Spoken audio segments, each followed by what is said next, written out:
Good afternoon and good morning, everyone. Welcome to the June version of the National Weather Association's webinar Wednesday.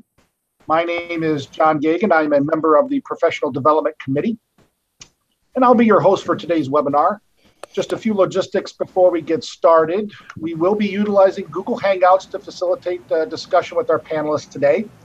Tim Bryce will be handling the audio video for the Google Hangouts, while you, the viewer, will see this presentation via YouTube. You can ask questions throughout the webinar on Twitter using the hashtag NWA Web Wednesday or WebWed, W-E-D.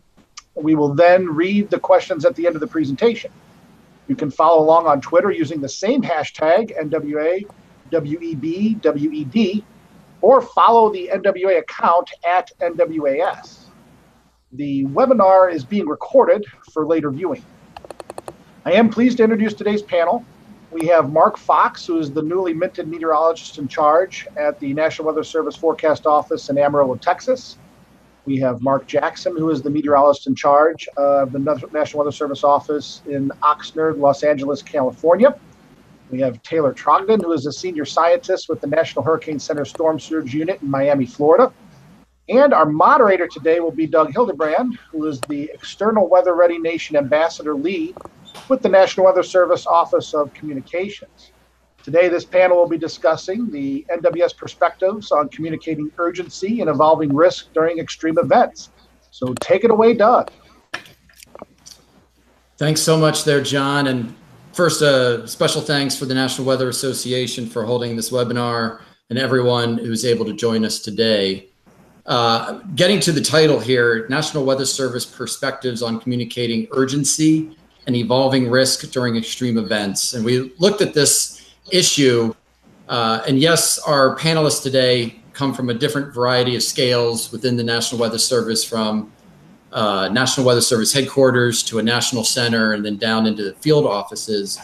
But we want this conversation to be a first step with the broader weather enterprise, and hopefully our dialogue today will be very diverse in having contributions from the weather industry, academia, and other parts of government. And so with that, what is the goal for why we communicate urgency and evolving risk? And it's really to, when we highlight when we really identify a potential high impact event, an extreme event, we really want that societal response to be equal to the risks that are involved. And that's, what Weather Ready Nation is all about. That really drives to the heart of the mission of the National Weather Service. And so today, what we're hoping to get a glance at from specific events, but then forecast capabilities and ways that we can communicate in better ways, more consistent ways, is really to drive home that societal impact and minimizing loss of life and loss of property, and getting people back on their feet after an extreme event. I also want everyone to think broadly with this topic. An extreme event could be a Category 4, Category 5 landfalling hurricane, but it also could be an extreme event in a local town, or even impacting a neighborhood or even a family. And so we can, think of extreme events really on who is being impacted there. And then also be thinking broadly with the time horizons. With risk, people's risk perception and their risk tolerance changes from many days out all the way to seconds before, say, a tornado impacts their home. And so we're looking broadly across hazards, multiple hazards. When we talk hurricanes, when we talk tornadoes, there are other hazards that are involved instead of just strong winds. And so I think our speakers today will really have a glimpse into greater knowledge and greater ways that we can be working together, we can be collaborating across the weather enterprise sectors and working together on consistency of messaging, because if we allow sort of communications as a social science to be, the wild, wild west over social media, some people trying to get clicks and hype, events that really don't deserve hype. That's what we're all about here today. And hopefully this is a first step in this conversation, and it can continue in the future. So with that, Taylor, take it away or excuse me, I'm jumping ahead. Can we get to my 3 or 4 slides here? There they are. All right. And then I click forward by using the arrow key.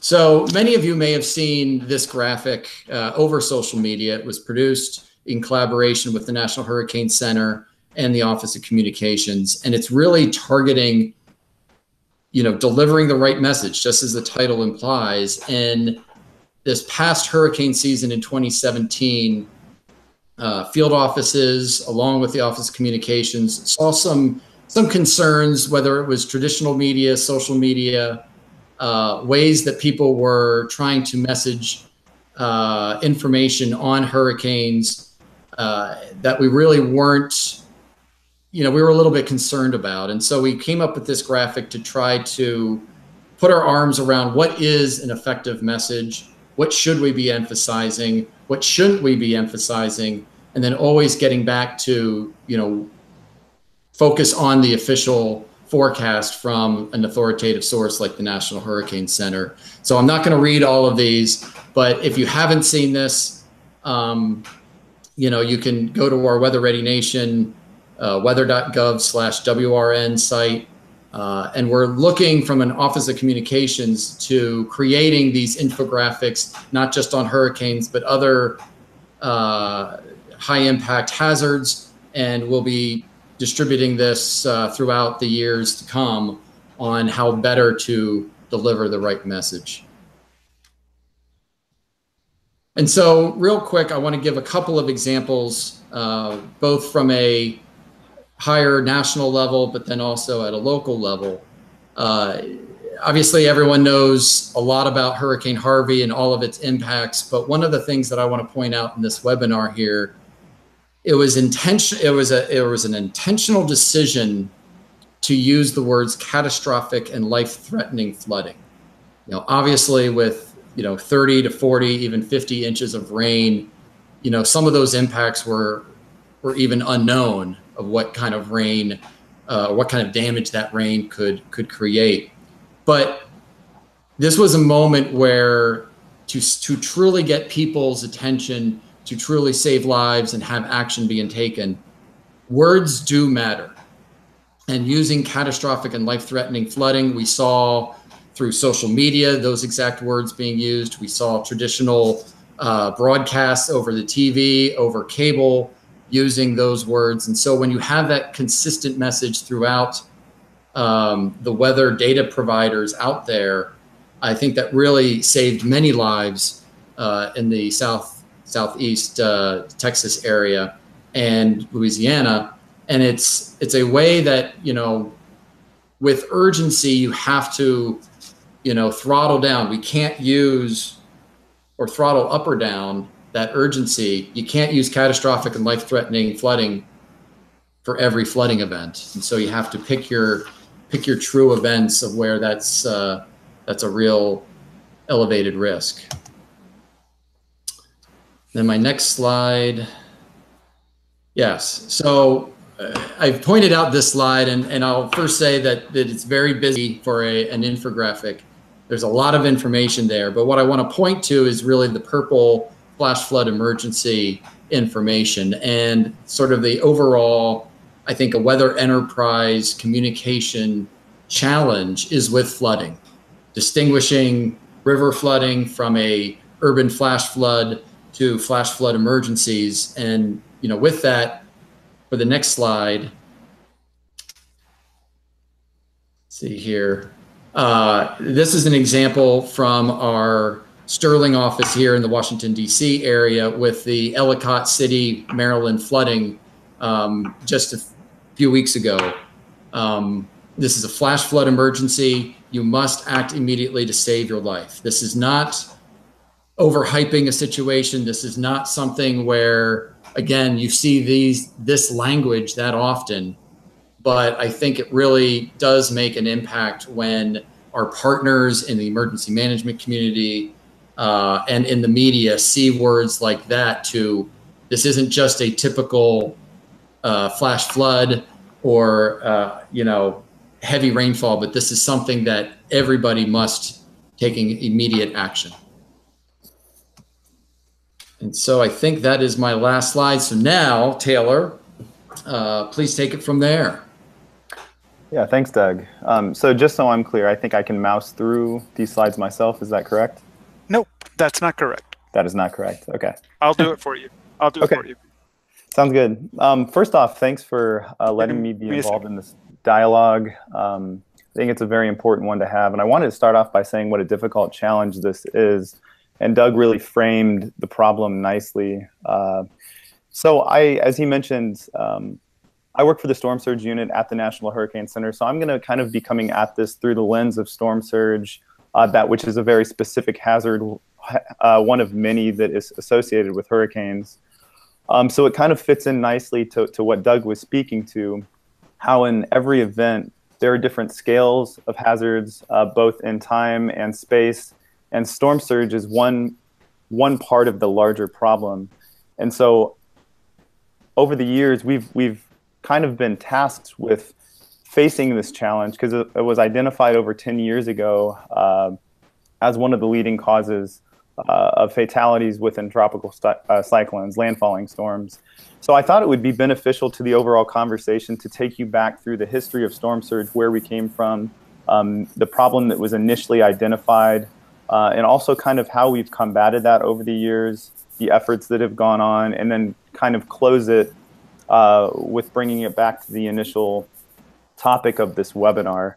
So if you want to move to the next slide. This is a quote from Dr. Ed Rappaport and James Franklin from a white paper about 10 years ago now.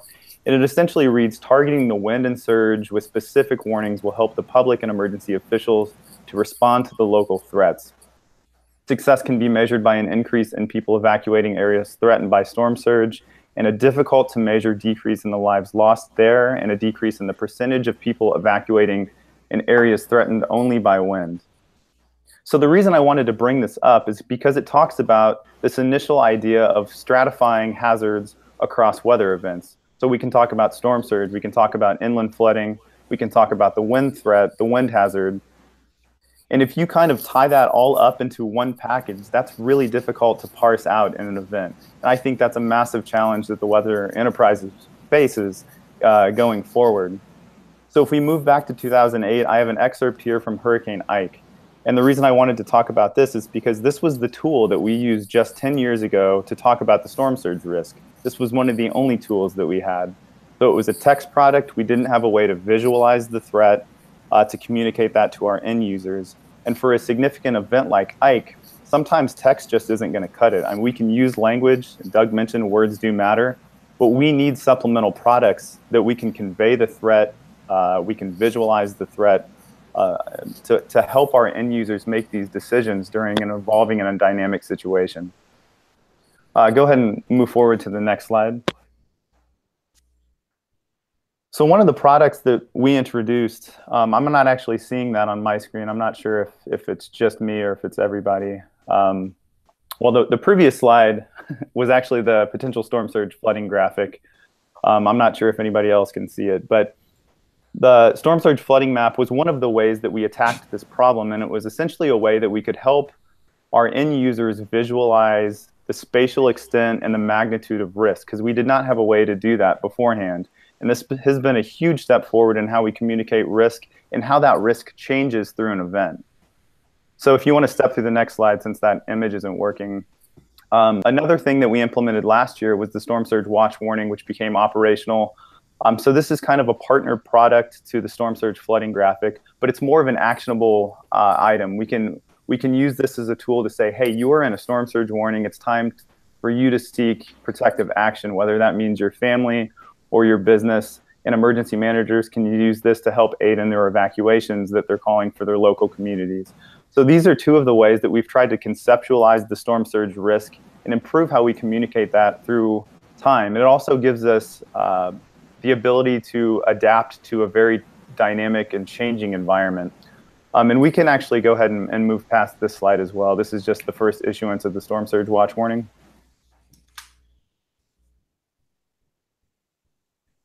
So to kind of bring this full circle, if we're thinking about the 2017 season, which was historic in so many ways, really speaking to that storm surge hazard, the one thing that we looked to after last year was the fact that despite having 4 landfalling tropical cyclones, 3 of which were major hurricane landfalls, category 3 or higher, and all 4 of those produced estimated peak inundations of at least 9 feet. So when you compare those peak inundations to comparable storms of the past, like Sandy, which the fatality count was upwards of 40, we have no known deaths from storm surge during the 2017 season. And the attribution is a hard thing to kind of conceptualize. And we're not saying that these products were the reason for that, but I think it's okay to acknowledge that we've really tried to make steps forward in how we communicate this risk. And it's something that I think we can be pretty proud of as a weather community, that we've moved this far in just 10 years. So to bring the conversation full circle, we're talking about an evolving risk in high impact situations, extreme weather events. And Irma was a case study of that. So we had a major hurricane moving towards the city of Miami initially. We had that track change from the East Coast through the Keys, and then eventually landing in the West Coast. And that's over a changing spatial and temporal time frame. And that has to be one of the most difficult weather events that I've ever been a part of, given the population that was potentially impacted and just the magnitude of the overall event. And also, Irma was just a huge hurricane. So we were seeing storm surge, a significant storm surge across a huge area. So trying to highlight these areas that were going to be most impacted was extremely difficult.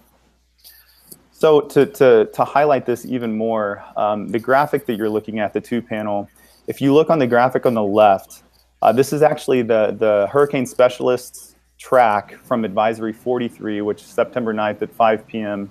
When the storm was just south of the Keys. And the track essentially moved the storm just off the west coast of Florida, making landfall around the Fort Myers area. So if you contrast to the right pane here, this is what was actually observed in the track. So we had a wobble about 10 miles to the east, and so the storm ended up making landfall in Marco Island. But if you look at the drastic change in the storm surge footprint, how do you communicate that? We have a 10-mile track spread, but we're talking about a storm surge that would have been catastrophic for Fort Myers and Naples. But because of that wobble, we still had a catastrophic storm surge, but it was displaced a little bit south and east of where the initial forecast was, which spared who knows how many dollars, millions or billions of dollars in damage. And I'm certain that it kept the fatality count down. But at the same time, it still was incredibly impactful for the areas in Marco Island and just south. Everglades City, after we did the tour there, the damage there was pretty incredible. So we can acknowledge that this uncertainty is there, but how do you communicate that? Such a small change in the track, which we cannot predict. And so the way that we account for this is through probabilities. We just simply cannot rely on a deterministic forecast when you have such a high impact event. So what we've taken away from this is that our science is not there yet to give us a track forecast where we can rely on deterministic forecast. Probabilities are where we have to go. We need to err on the side of caution using the 10% exceedance to appropriately convey the level of risk given the stakes that are in play for an event like this. So I think I'm probably exceeding my time, but if there are any questions with regard to this, be sure to tweet the hashtag. And I think, if I remember, I'm going to pass this off to Mark. Is that correct? Well, definitely, since both of our other panelists are named Mark. So I guess a quick point, Taylor, is, and something for Mark Fox and Mark Jackson to be thinking about, is we're sort of with our success, we're also struggling. You know, the double-edged sword is you have this buildup of expectations, and you know, with these high impact events, you know, we are so focused in getting the forecast accurate, and yet, you know, even within our science, even if it's just a little bit different than what we're forecasting, some people's expectations just get, you know, way out of whack. And that is a challenge, I think, where, you know, we'll come through an event like, wow, that forecast was really good. And yet the public perception is, well, there you go, meteorologists are wrong again, because of that expectation setup. So I don't know if that's a rhetorical question back to you or something to think about for all of our panelists later in the discussion here. But you know, I think there is an expectation issue when it comes to these, you know, very well-known, always in the press 24/7 type of events. Yeah, I mean, that's certainly something we dealt with after this forecast, because when you're, especially when we talk about the message trickling down from the national level to the local level and then to the broadcast markets, it's really a team effort. But when you have the message, especially in Fort Myers and Naples, that we have a life-threatening storm surge coming, and it doesn't come for them, there's that certain expectation that doesn't get met. And for us, we're okay with that. But I think the question becomes is how do we best deal with that after the fact and then moving into the next storm? And I don't have a great answer to that, but I would love to hear other opinions from the panelists on that. Or even just, you know, set their expectations of this is a real possibility, but, you know, a very quick jog to the east or west will change the storm surge, you know, potentially significantly. Right. So, Mark Jackson, what say you? Okay, thanks, Doug. Do I show my screen? No, I'll do it, Mark. Okay, thank you. So I will be talking about a very unique challenge that we have. It's not anything that I think every office is having to deal with. However, so let's see if you get that's not my presentation. So I know, just a second. I grabbed the wrong one. Just keep talking. All right. So I will be talking about a very catastrophic event that took place this past January in Southern California, and specifically the Montecito debris flow. This occurred on January 9th, and I'll have a slide here in a second that captures the magnitude of the impact of this event. The first slide that you're seeing there is actually an overhead view of the Montecito area with the Santa Ynez Mountains behind it. And I'll describe for you the challenges that we've faced all the way from the point that the Thomas Fire, which is that burn scar that you see above the city of Montecito, that we faced in anticipating and communicating the threat of debris flows, all the way to the point of, you know, trying to get people to understand what a debris flow is, trying to get people to understand, you know, how to imagine, how to visualize something that they really can't even imagine. So if we go to the next slide, the next slide will show a summary of the burn areas throughout Southern California from last year. And debris flows occur are most possible within recent burn areas. So if you go back to the overview slide there. So quite a few fires which occurred in the September through December timeframe. And with these burn areas, what we typically within 5 years after the fire, they present a threat of debris flows. So we were presented with quite a challenge here where we had numerous fires that were above populated areas that occurred in December. And in particular, we had the very large Thomas Fire, which to date is the largest fire on record in California that occurred up there. It's in the center of your screen. And we had several communities that were below this Thomas Burn area, and we're going to focus on the Montecito, city of Montecito, which is highlighted there on the southern side of Santa Barbara County. So if you go to the next slide, I have kind of an overview of the process of mud and debris flows. So you can essentially get mud and debris flows anywhere, but the potential for these debris flows drastically increases with wildfires.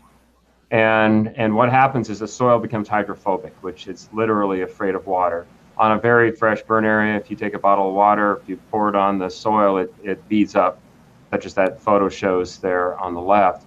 And debris flows then occur. What we've learned is with high intensity, short duration rainfall, they can travel up to 35 miles per hour, so you cannot outrun them. It presents a different response challenge in that it's not really the point that you need to, or that you should evacuate to higher ground. So a little bit separate type of phenomena than a normal flash flood. And again, this is high intensity, short duration rainfall. Working with the United States Geological Survey through their research, what they do is they have provided us rainfall rate thresholds that we can use as guidance for issuing flash flood watches for debris flows, and then ultimately warnings for debris flows. Ideally, though, you want people to act at the watch portion, which creates even some confusion among the public, and in addition to the emergency management, in that we're issuing a watch, and yet they should be taking action on that watch. So on the next slide is a summary of this debris flow. It occurred on January 9th. These peak rainfall rates, if you can imagine, if you've ever had a chance to experience what a half an inch in 5 minutes is like, it's practically, if the water's coming off your roof, you're looking at the backside of a waterfall. It's tremendous rainfall. And very hard for people to visualize what that means. But when you get half an inch in 5 minutes, and even as you see down there and over an inch in 30 minutes, which is well over double what, or even 3 times as much as what the USGS has identified as a threshold for debris flow. We had also measured stream flow out of Carpinteria Creek, 15,000 CFS. And you see the numbers of the residences destroyed, residences damaged, tremendous amount of damage in that area. Probably, and again, the worst impact, of course, were the fatalities. And since 2005, when we started this early warning system with the USGS, we have never had a debris flow with this much impact. 21 fatalities, 2 of which are still missing. So in essence, 23 fatalities, a truly catastrophic weather event. Go to the next slide, and this is something that we actually had quite a bit of lead time on. The week before, this occurred overnight on a Tuesday, on a Monday night, late Monday night. The previous week, we were alerting our partners, we were alerting the public of the potential for debris flows. We knew that we had a fresh, brand new burn area. We knew that we were fairly confident the system was entering in that had very strong, powerful dynamics. We had a lot of moisture with this system, and it was a very dangerous combination of very damaging debris flows. We were doing weather storm, the word. The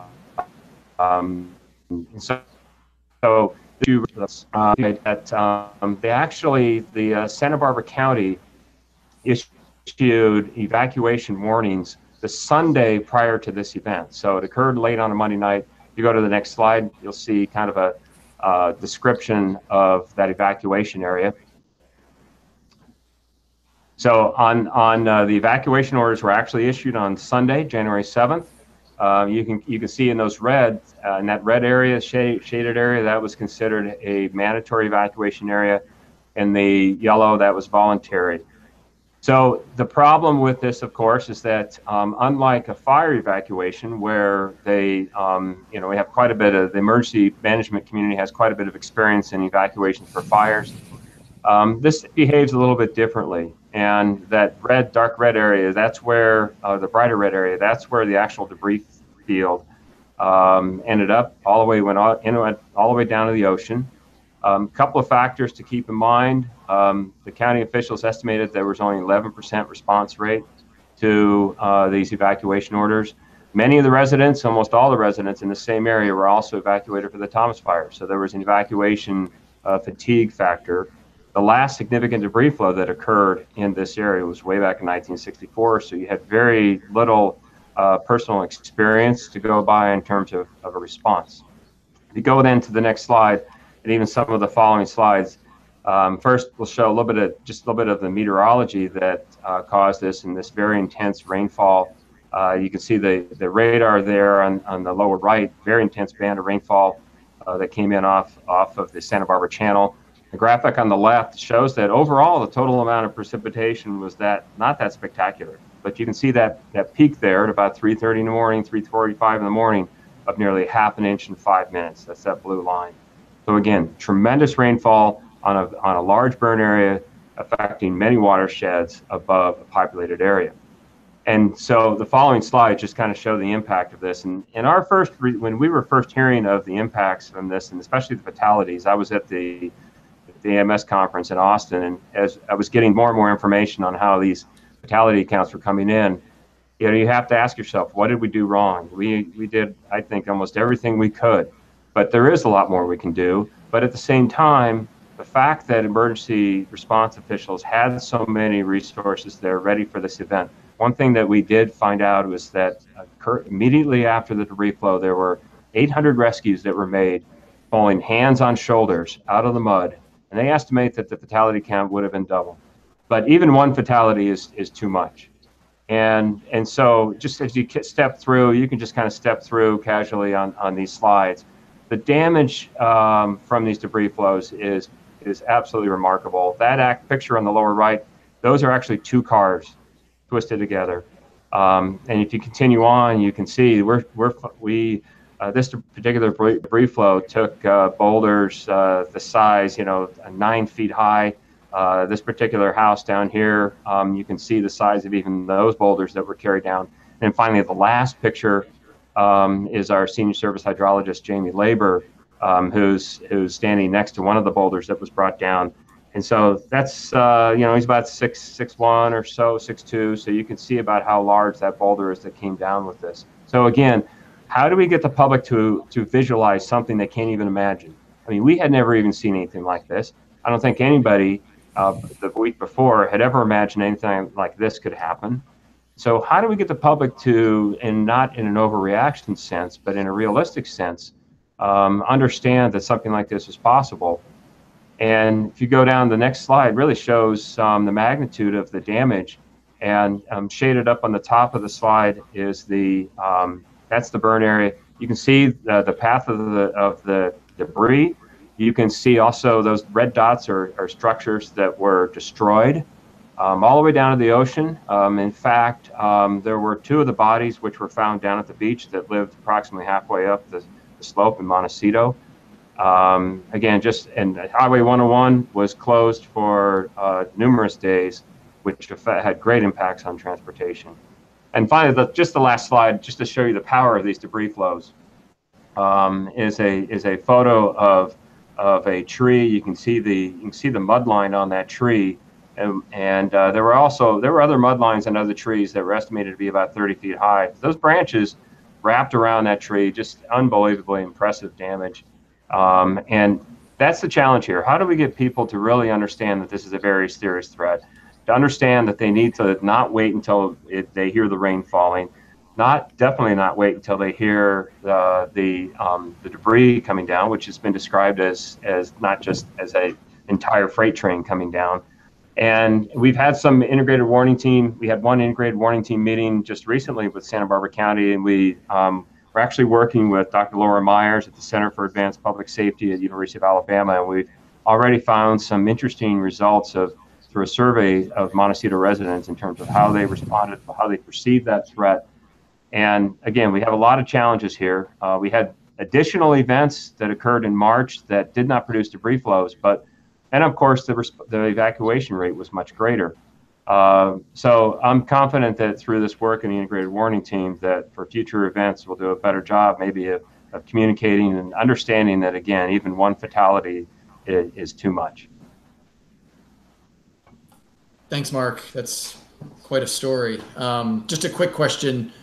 and I don't know if you covered this earlier, how many years would you say had gone between the last really significant debris flow event and this event this year? Well, for this particular area, the last significant debris flow was in 1964. There was another one in 1969 that technically was a debris-laden flash flood.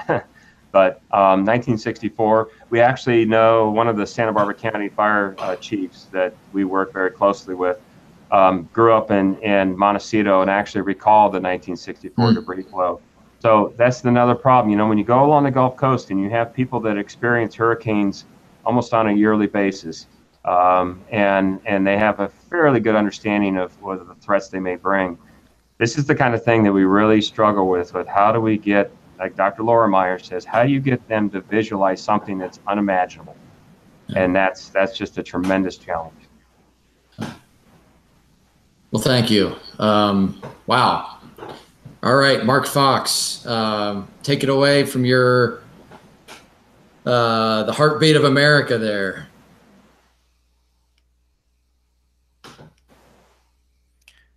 Hey, Mark, we can't hear you.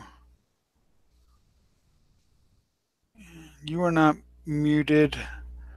Recommend you just unplug and plug your mic in real quick.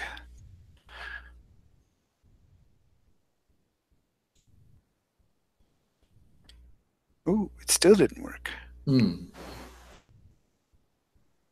All right, Doug, why don't you continue on? Mark, drop out and come back into the Hangout. Sure. So, you know, I guess, you know, Mark, we can continue with the conversation here. And you said that the IWT had some huge successes come out of it, and you don't know what else you would have been able to do. And I think in previous discussions with you, you were talking about how our partners basically did exactly what you wanted them to do, but the disconnect really fell between authoritative sources and the public. Is that correct? Yes, that's correct. Now, there was a lesson learned in that the evacuation, the design of the evacuation area was more for a wildfire. But again, there's a lot of experience in evacuations for wildfires, and the difference here is that people can, they see the fire, they smell the smoke, and the evacuation rate is much greater. Here, they think, you know, most often cases that, well, it's going to be maybe some, you know, there'll be some flooded roadways, some of the creeks, you know, we've never seen anything like this. In really kind of looking after, you know, kind of post-event and looking at that evacuation area in future, and then they did this actually for the future events that were in March, is that they tried to identify along those watersheds to be more accurate on the mandatory and the voluntary evacuation areas. Now, just because you've better define that mandatory evacuation area still doesn't guarantee that you're going to get a public response. You know, we know how difficult it is to evacuate, especially when you in this case, they just recently evacuated for the Thomas fire. And there are again some interesting lessons learned here. I've gone back and I've looked at, for instance, our weather stories, and I think that we could have done a better job of communicating the threat. You know, simple things like it's not about the total amount of rain; it's about the rainfall rate. And how can the public really visualize what a rainfall rate is? You know, that's not what we should really be doing for the public. That our emergency management can understand it. But what about the public? I mean, what does it mean when we say that we're expecting 1 inch an hour rainfall rates? So we have to come up with a better way to just plain matter of fact, dangerous debris flows that can cause significant damage. You know, trying to add those adjectives on there is something that might get a better response. Thank you. Hey, Mark Fox, I think you are now good to go. Sounds good. Can you guys hear me? Yes. Yep. All right. I have no idea. It worked in rehearsal. So what I wanted to talk about was, you know, I'm up in Amarillo now, but last April I was down in Dallas-Fort Worth as a WCM there. And when this topic first started coming around, obviously Hurricane Harvey and a lot of the tropical storms from last year really came to mind. And But what really came to mind for at least the middle part of the country is, that extreme tornado event. And the case that we had on April 29th that affected the city around Canton, Texas, was pretty extreme, at least for those folks. But I'm going to kind of present something to you here that is really taken as a missed forecast by a lot, and it really kind of comes along with some of the things that we were talking about with Taylor and Doug, and Mr. Jackson kind of stole my line today of imagining the unimaginable, because that is really what it comes down to, because the extreme event can truly be highly localized, where it is the extreme event for you. And of course, even an EF0 tornado is going to be something that is life-changing. It is something that you will talk about for the rest of your life. Those folks that were affected by the floods and the scar, as Mr. Jackson was talking about, that is something that will stay with them the rest of their life. And so will the hurricanes down in Florida. This storm is supposed to hit Miami. Well, it didn't hit Miami. And now that's going to be kind of in that background memory for the next time that the hurricanes come around. And extreme events can go from highly extreme from one person to hardly any impact at all for the next one. And that's what we really want to talk about, the expectations, as Doug was mentioning earlier. Last April, we had the first slide really showing you is that SPC Outlook for the day that was issued around 11:30 a.m. And the one thing that truly notices here is this was a very good SPC Outlook. We did have 25 initial tornadoes. About 19 of those were in our part of north and central Texas, with at least one tornado that had a 59-mile path length and was about 1.25 miles wide at its biggest area. Luckily, it went through some rural areas, but one thing that I do want to notice about this SPC Outlook is it pretty much bisects basically a city of about 5.5 million people. Right through the Dallas-Fort Worth Metroplex, you were on the border between a slight risk and an enhanced risk. And we all know that human nature is the higher up on that list you are, the more likely you are going to get something, or at least that's kind of how it's taken somewhat. On our next slide is what the Weather Forecast Office put out as far as a graphicast or a weather story, and it pretty much shows the same thing. This was issued during the middle part of the afternoon. Pretty much the messaging and the emails and some other graphiccasts were that the storms were going to be ahead of and just south and east of wherever the cold front was going to be. And that highest threat for severe weather was pretty much going to be in the red. Now, if you were over in Canton, which is just north of where the city of Athens is mentioned on that graphic, we're talking for the potential in that red area to be large hail, damaging winds or downburst winds, a few tornadoes, and localized flooding. And we took this graphic and actually in this year's integrated warning team meeting for North Central Texas, we took that term of a few tornadoes and we tried to figure out what our partners interpreted that to be. What this was interpreted by our forecasters on that day was that we're going to have 2 to 3 tornadoes out there, at least in a few areas. And we were expecting this to be a little bit more confident. In fact, this was taken by our forecasters to be kind of that little wink that we are looking at something that is not just your routine. So as time went along, we had the front come through the Dallas-Fort Worth area about 3 to 4 o'clock or so. And what we had here is a sanitized somewhat version of the NWS chat logs. Basically that the new day one came out, the shift was to the east, and basically DFW was going to be shut out of the severe weather for that day.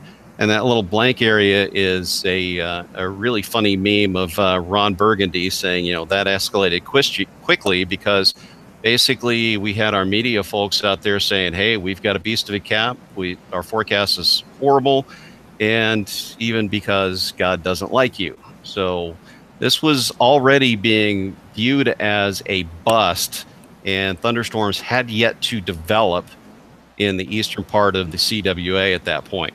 In fact, the rest of the NWS chat log does talk about some of the ingredients that are coming through. And one thing that main reason why people's names are sanitized is just go on the air and write them all off. We'll have 5 EF2s an hour later.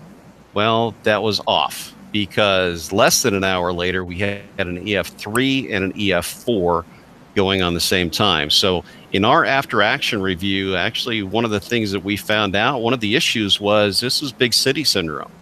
So what we found out and what we got hammered on and through social media, the next slide really shows the issue. You know, it's big city syndrome, or basically, I'm sorry that you didn't die like we said you might. In fact, we had a lot of people that were very upset, shall they say, that we did not get rain in the Dallas-Fort Worth area, and bust of a day for storms. And I doubt anybody in the Canton area thought this was a bust of a day for storms, because while these posts were going on to social media, the next slide shows a picture from Pecos Hank of exactly what was going on. And this is maybe not quite as impressive as the boulders that Mark Jackson showed, but this is an extreme event. And the issue comes around is, especially with the county warning area of about 8.9 million people, you know, how do you affect the 45 to 50 people that were affected by this, that this was definitely an extreme event? And it comes down to learning what language is possible to, or best to use. How can you get that in multiple ways? And we found that chat was our biggest weapon that day, because as we went and talked to the folks that were affected by this family of tornadoes, we did find that the integrated warning team worked. There were some technological challenges that day. One issue that we had was, this is an area of Texas that the cell phone coverage is not great. So we had some initial confusion on just how many tornadoes there were, exactly where they were, because the large number of chasers that were out there that day really could not get back to us, at least in real time. However, through chat, through messages, through with the TV and radio media, everybody that we talked to that was affected by those storms understood what was happening. There was no escaping the fact that the Weather Service, the broadcast media, and everybody involved with the emergency managers on the ground, everybody was saying the same thing. So by the time we all understood exactly how big of an event this was, even though it kind of started out as maybe hail, damaging wind as really being the big threats, once that threat changed, it became a very systematic and very concise, consistent message across multiple platforms. So one of the things that we try to do as far as our integrated warning team meetings, both at Dallas-Fort Worth and eventually up here in Amarillo, is really get this concept of a consistent message from one message by multiple voices, because that's where we really found out that those people on the ground, they told us that you know, they went to shelter because it may not be hitting right now, but everybody was saying the same thing. Everybody was singing off the same set of music, that this has now changed from a hail and wind threat to much more of a tornado threat. And this is definitely the serious thing. And there's some analogs as far as the wobbles with tropical or fires or something else, but really just like the other panelists, and back to your introduction, Doug, is, you know, we don't yet have all the answers to all this, but speaking from a consistent message and a consistent source, that really comes through. So making sure to get that one message from multiple voices, harder than it sounds and easier than it sounds as well, all at the same time, which doesn't seem like it should make a whole lot of sense, but that's the reason we keep working with partners and trying to come up with the best way to communicate these extreme events, because it can go from a nothing event to an extreme event in the blink of an eye. and all three panelists really kind of showed that same thing right there. Thank you so much, Mark. That's another really compelling story there, and bubbles up many of the challenges that we all face in 122 offices across the country and with our weather enterprise partners. John, Tim, we're about 50 minutes to or 10 minutes to the top of the hour. Do we have any questions, or do we want to get people start thinking about questions to ask any of us? No questions at this point. So if folks do have questions, again, direct those to @NWAS or the hashtag NWA WED, WEBWED. So we're scouring it. We're waiting for questions. So carry on, Doug. So I guess I'll ask a question to all three panelists, and you can choose to answer or defer. We're now living in this era of impact-based decision support services. Really focusing, in a theme of today's webinar is, we're, from a weather enterprise and from a National Weather Service perspective, we're getting away a little bit of the meteorology. We're giving up a little bit of the meteorology and bringing in more conversation about impacts. Where, and I like to use this example on the hurricanes. When a hurricane makes landfall, a lot of the media reports, hurricane weakening or hurricane downgraded, right? When that is the very moment where impacts are at an event high. And so, focusing on impacts and not geeking out on the meteorology, I guess the question for all of you is where do you see the growth area in getting people to know their risk, take action, be an example to others, sort of what we try, the three actions that we try to get people to be weather ready: know your risk, take action when you're under risk, and then be an example to others, and be a force multiplier with your family, your neighbors, your social media network. Where do you see the next giant step in the weather enterprise?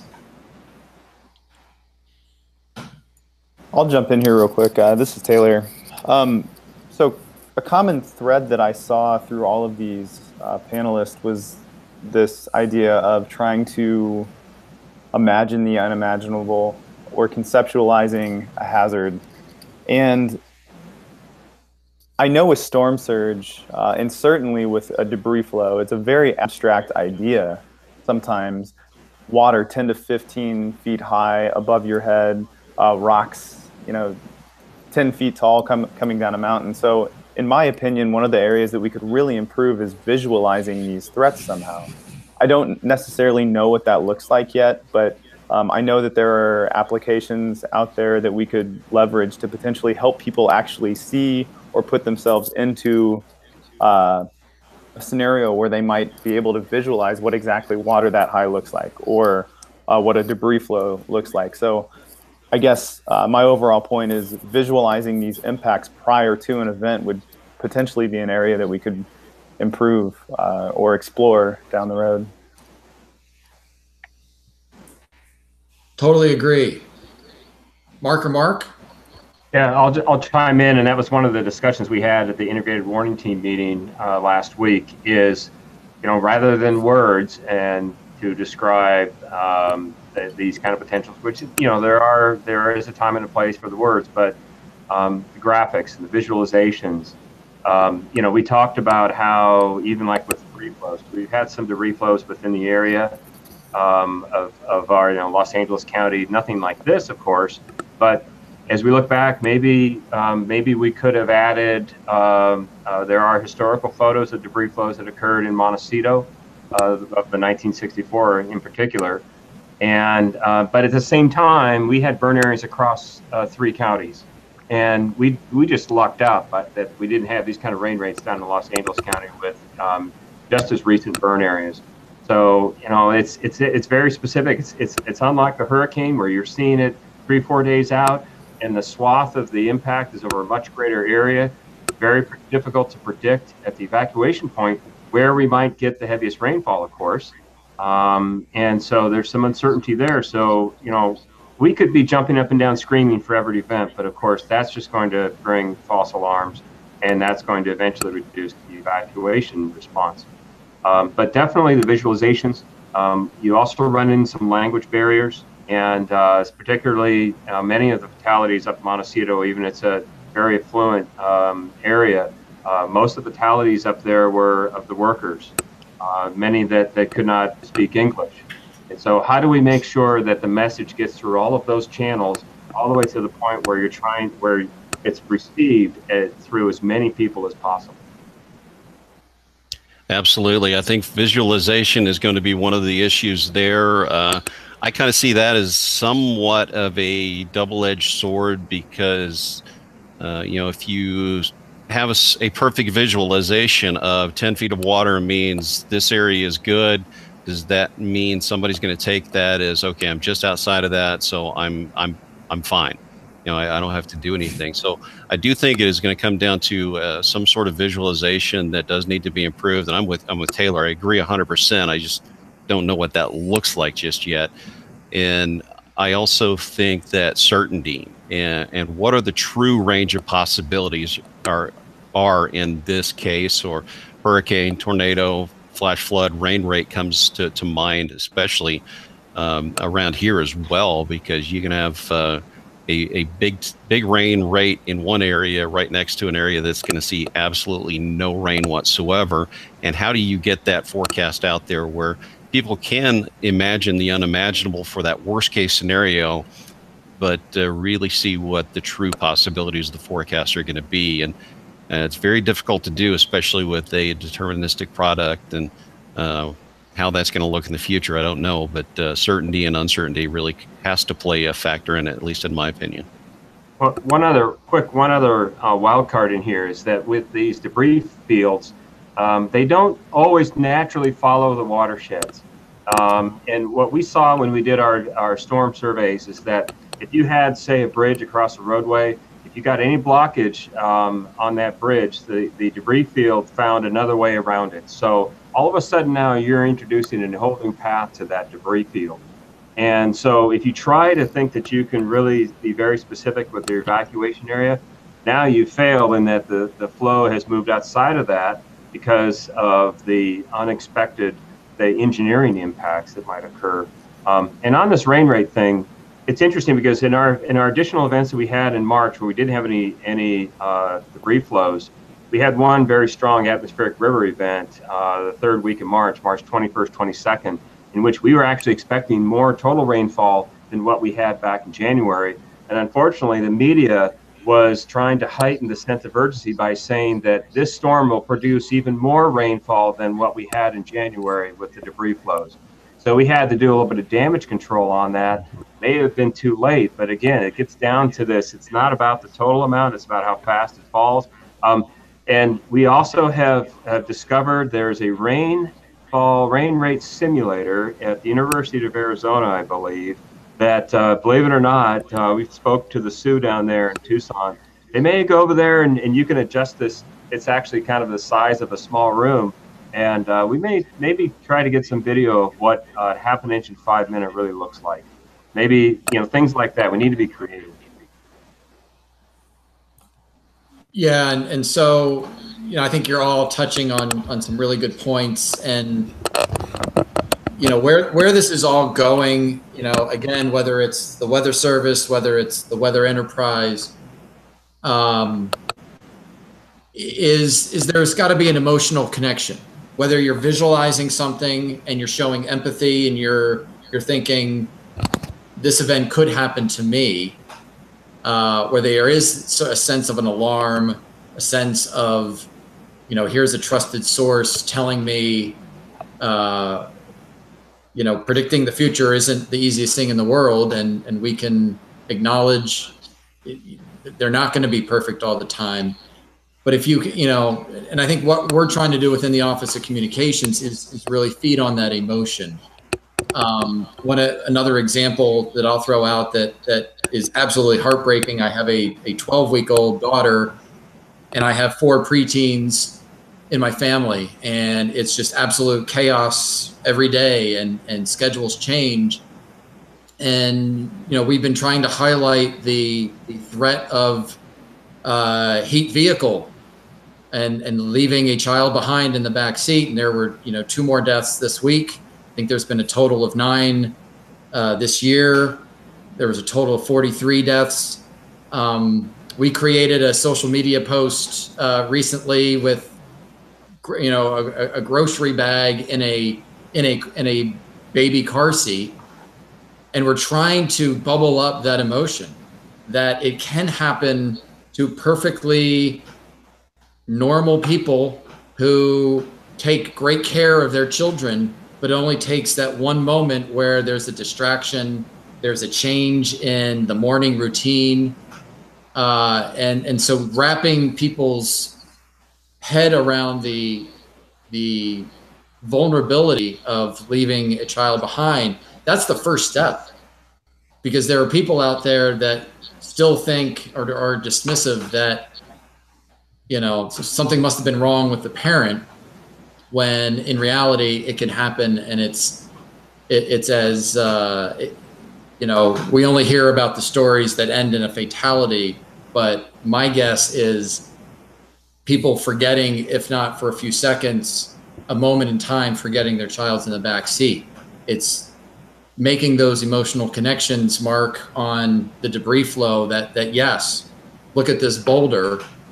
This is why we ask you to evacuate. You have no chance during these types of events.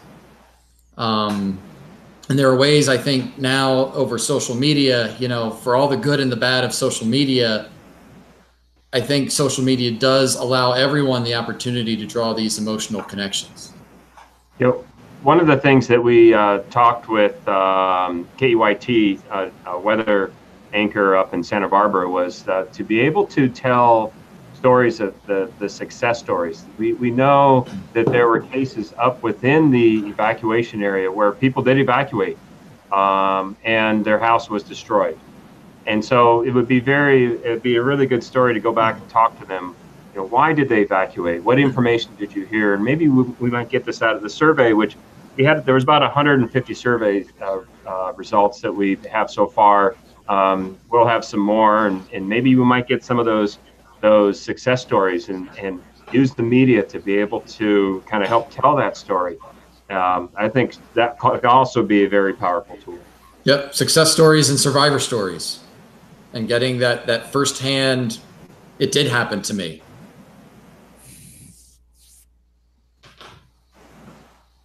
All right, we are a few minutes past the top of the hour. John, Tim? Yeah, we do have a couple questions. Okay. We've got a couple spanning some of the different genres here. We'll start with the first one here, this being for Mark, Jackson, or Doug. We have someone asking, hasn't the urban and small stream flood advisory been replaced by the aerial flood advisory? And how would that change messaging next time? So kind of a question on a product name, product type. Any thoughts on that? I'll chime in. And first of all, a flood advisory is intended to be for non-life-threatening situations. But when you consider replacing urban and small stream with aerial, I don't know if it will have a significant impact on the public's perception on what that means. I think that people may, if they think urban and small stream, they may think of more confined area, as opposed to aerial means a broader, slower moving flood. I think that we still have a lot of work to do to really help the public understand what a flood is, what a flash flood is, what now I have the debris flow on there. What does that mean? So there's still a lot of work to do. Well, and you mentioned language before, and there's some people who could actually read that as a real flood advisory, not just aerial.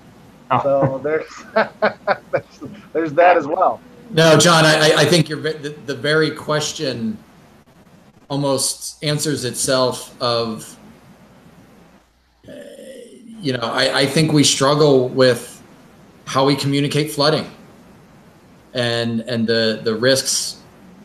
There's a nuance. We haven't even touched upon multiple hazards during an event, tornado and then so you're taking action to protect yourself from a tornado only to put yourself in greater danger from flooding. And so, we're used to that in the hurricane area of multiple hazards, but, we're bringing in the flooding, whether it's inland flooding, storm surge flooding, river flooding. There's near-term risks, there's long-term risks, there's health risks. I think we have a long way to go and can really look to social science to help us in communicating our flooding hazards and our warning products. I think it also comes down to the emphasis of communicating impacts. Yep. So it's not just about, we're going to experience flooding, we're going to experience high winds, we're going to experience large hail. Really trying as much as possible to focus on what the impacts are of these storms, impacts that they can then hopefully relate to and visualize. All right, we do have another question. I think this one's going to be for Taylor. So we have Harvey required changing the color scale for rainfall totals. Do we need two scales? Do we need one for regular events and one for extreme? Do we move forward with that updated Harvey scale for everyone?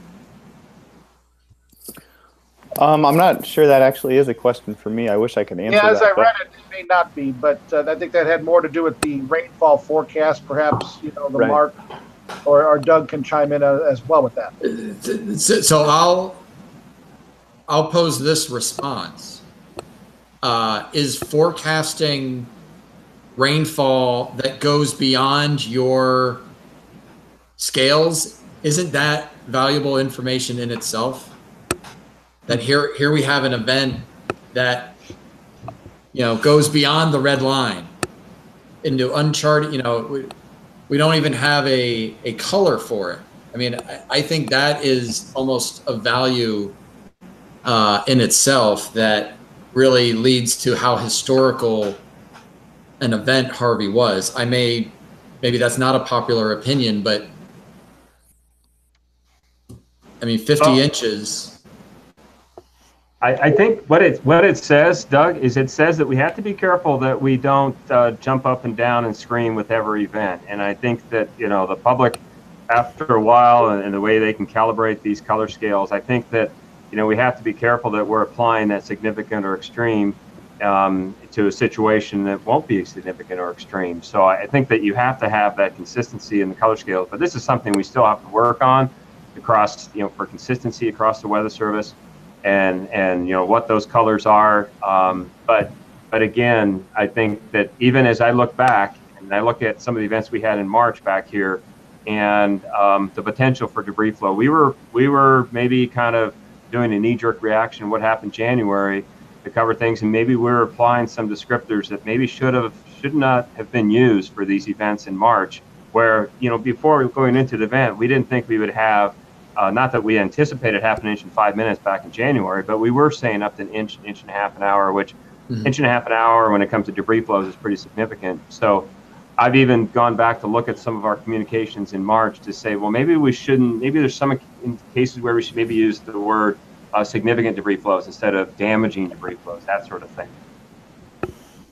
I'll just add one more thing to that. I think that's a great question that can actually be studied by people like social scientists that can lend us science-based evidence as to how we should move forward as the weather enterprise. I'll also say this to go back to Doug's comment. With our potential storm surge flooding graphic, we specifically cut off the top of the scale at 9 feet, because above 9 feet, the impacts don't change that much. If you have 9 feet of storm surge flooding, you need to be out, plain and simple. And so we tried to simplify the message. Maybe we're leaving out some information above 9 feet, but I think it really centralizes the message and it makes it a little bit easier to communicate. And that was just after some of the social science review that was done on that graphic. So I don't know if that can be applied to other areas, but I do think that it's an area that could still be studied formally by social scientists. That's a very good point, Taylor. And also on Mark's point, I think the Weather Service has traditionally been very good about going back and reviewing the meteorology and reviewing the setup and reviewing all those things. And we should definitely continue to do so. But one of the things that is just now starting, and we're starting to get our feet wet with this, is really going back and reviewing the communications thereof and making sure that those match, because decision support services and what impacts they're going to come back, it really comes down to very strong science in addition to very strong communication. And we've been very good on one side of it, and we're just now learning how to do the other side. And that's a very important step as well, making sure that we understand the communications and the impacts that they cause. No, great points, both of you. All right, John. Yeah, we are questionless at this point. Let me check YouTube one more time. So far, no additional questions, but one of the things that, if I may interject real quickly here, that I identify with is when information changes on a dime, much like what happened in Mark Fox's situation. You can have a tremendous amount of lead up and priming your message and having that baseline information out there. But I think anybody who's ever worked in this industry or this business knows that a lot of times your more historical or significant events turn out to be something where the uncertainty was a little high, and something that perhaps from a meteorological perspective we weren't able to really sense or capture, but all of a sudden leads to one of the biggest days you've ever had in your career. So with that, I can open it up to anybody in the panel. I know, Taylor, you're dealing with hurricanes, which have days and days of lead up. But, when you get closer to land, you have that jog of that eye wall that goes 25 or 50 miles and completely changes everything. Or in Mark Fox's case, you have what looks like it's going to turn out to be a bust, and you're waiting and you're waiting and you're waiting. All of a sudden, bang! And not only is it fired, but it's now something completely different, where you thought wind and hail at first, and now it's strong, violent tornadoes. What advice would you give to people working out there when it comes to these events that change on the dime and your situational awareness button needs to be reset? How do you make sure from top to bottom that messaging from the local office to media and partners then is so seamlessly integrated as they're doing their broadcast or they're serving their people? Anybody have any comments on that, or what you would recommend? Not sure about recommendations, John, but this is exactly what our latest IWT was pretty much all about. You're thinking X, you get Y, but most people are still thinking along the lines of X. Mm-hmm. What we decided, or at least we're on working towards, is coming up with those little code words that you put in chat, you put on Twitter, you put in your email, and basically say, forget everything that we've told you so far. The situation as of now is, and I'm not sure we've got that perfect, but we really wanted to come back and talk with our partners to understand that that we come back and try to hit the reset button. And sometimes it'll just be that email saying, hey, the reset button has been hit. From now on, we've got to expect tornadoes or whatever the case may be. And sometimes that's even for the null case. We've been thinking big event here, but reset button, go home. Not much is going to happen. John, I know Mark and Taylor, more live this than I do, but my recommendation is this is why you form relationships. This is why you develop trust with your partners. It returns back to you in significant ways when it's not an easy forecast and there is a curveball. If you have that trusted relationship, people will receive that information better. They'll stay positive. They'll agree with you, and they'll kind of redefine the whole situation a little bit better than if they don't really know you well. So my recommendation, 365 days a year, work on those relationships and work on building trust. And Doug, Yeah, I can 100%. Oh, go ahead, David. Oh, yeah, sorry to interrupt. I was just going to dovetail on what he said. I think really showing empathy to not only because we work with WFOs too, like the National Center Perspective. WFOs work with their local emergency management, but showing empathy just with regard to your relationships, understanding the challenges and why they're frustrated at you if the forecast is wrong. I think that goes a long way towards, with the Irma forecast, for example, they didn't receive 10 feet of storm surge north of Marco. But instead of being upset, maybe if you have that trust, have shown empathy, then they're going to be more understanding of why the forecast was wrong in the first place. I don't know if that's an answer, but I do believe that that's something that's very important in what all of us do. And I agree. The trust and the relationship, that is such a huge part of all of this. There was a very kind of a neat story. In March, I was deployed at the Incident Command Post up in Santa Barbara County for this atmospheric river event. They had evacuated residents below the Thomas Burn area for this event. And on the second day of the event, I was asked to provide a weather briefing for the Unified Command Group, Unified Coordination Group, which Santa Barbara County is kind of a unique situation. The sheriff, Bill Brown, actually kind of gives up some of his power in terms of ordering evacuations or repopulations, and it's this unified coordination group that's made up of the fire chiefs for the county and various cities that then makes this decision. It has to be a unanimous decision. So they asked me to do a weather briefing on that afternoon of the 22nd on the possibility to support their discussion or decision to repopulate approximately 12 hours ahead of time. And the impacts of repopulating are huge. You have businesses that reopen, people get back into their homes. So I gave them a briefing, told them that there was still the possibility of some moderate, maybe briefly heavy showers that evening. We did not expect, though, any impactful debris flows.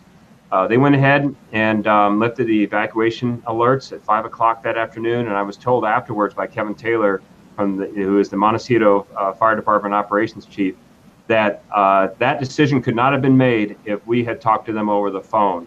And that decision could not have been made had we not had the relationship that we did have with them.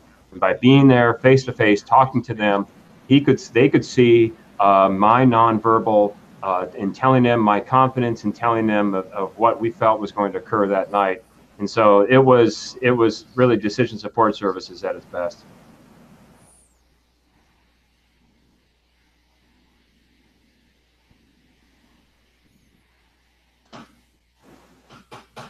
All right, John, Tim.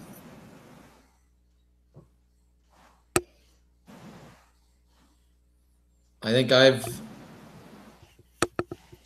heard a lot of great points being made, and I think this is a good first step forward on communicating urgency and evolving risk. It's a challenge that sort of is ubiquitous. It's always going to be there for us, and it's going to take time. But I think as an organization, the National Weather Service is moving in the right direction. I think with the help of the National Weather Association and the Weather Enterprise,